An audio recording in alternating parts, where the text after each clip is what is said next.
le problème de l'immigration, c'est un problème absolument crucial dans le développement de nos pays.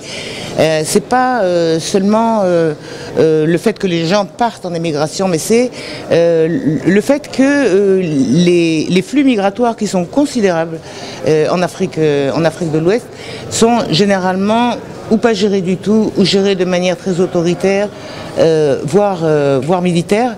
Et donc, c'est pas une question anodine, c'est une question qui est une question centrale dans le développement.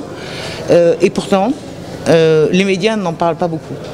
Les médias se contentent de rapporter des informations qui sont des informations douloureuses, hein, qui sont des informations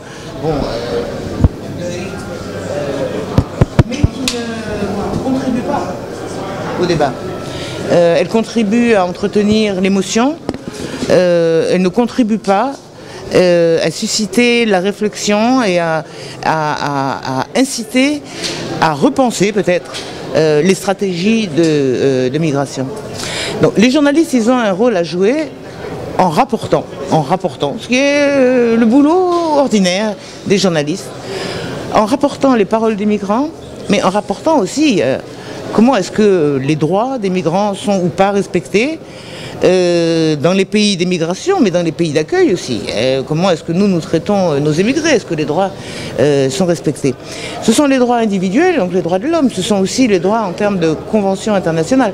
Il y a un certain nombre de conventions signées entre les États fournisseurs, disons, de migrants, et puis les États qui reçoivent. Jusqu'à quel point est-ce que ces conventions sont connues des migrants eux-mêmes, du grand public, et jusqu'à quel point est-ce qu'elles sont respectées? Et ça, je crois que le public ne le sait pas, et donc c'est quelque chose aussi sur lequel les journalistes devraient reporter. Et donc, comme c'est un projet qui est un projet régional, qui implique 8 pays africains, donc les reporters viennent de ces 8 pays et vont veiller aux frontières entre ces différents pays, mais aussi aux frontières de passage entre les ressortissants de ces 8 pays et puis les autres pays de transit, comme le Maghreb ou du Nord. Voilà pourquoi ça s'appelle Reporters des frontières, pas Reporters sans frontières.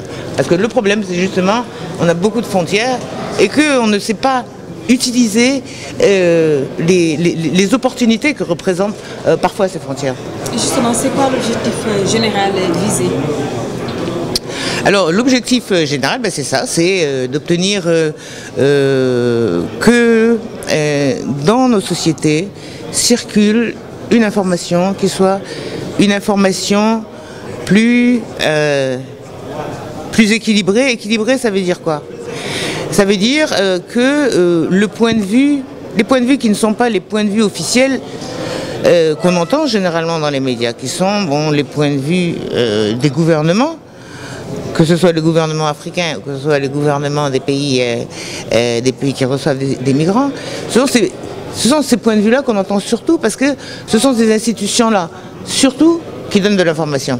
Et donc, c'est cette information-là qu'on retrouve dans les journaux. Une information équilibrée, c'est une information qui fait entendre un autre son de cloche.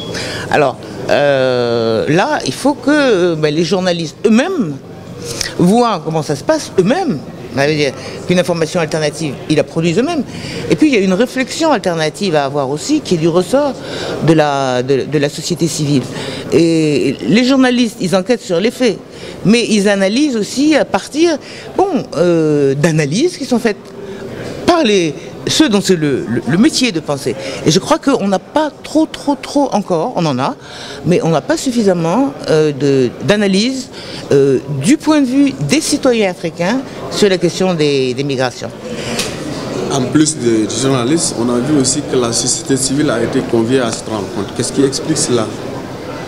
C'est un petit peu ce que je viens de dire. Donc la société civile, ça dépend des pays. Au Sénégal, elle est très vocale, elle est assez bien organisée. Ce n'est pas le cas dans tous les pays. Vous avez vu, en Guinée, la société civile n'est pas organisée autour de ces questions-là. Au Nigeria, à peine. Au Mali, oui, beaucoup, même peut-être plus qu'au Sénégal. Mais la société civile n'est pas toujours organisée autour de ces questions-là. Donc, je pense que le fait de publier de l'information dans les pays où la société civile est peu organisée contribuera à l'organisation de cette société civile et donc contribuera au débat. Dans les pays où la société civile est organisée, relativement, comme au Sénégal, je crois que, c'est ce que je viens de dire, le rôle de la société civile, il est aussi d'être une source d'information pour les médias. C'est aussi de plus en plus d'être eux-mêmes des journalistes. On parle de l'émergence du journalisme citoyen. Je crois qu'il y a des expériences dans le domaine des migrants, avec la publication, diffusion de tweets. Je crois que les journalistes sénégalais, mais aussi les étudiants journalistes sénégalais ont été impliqués dans ça.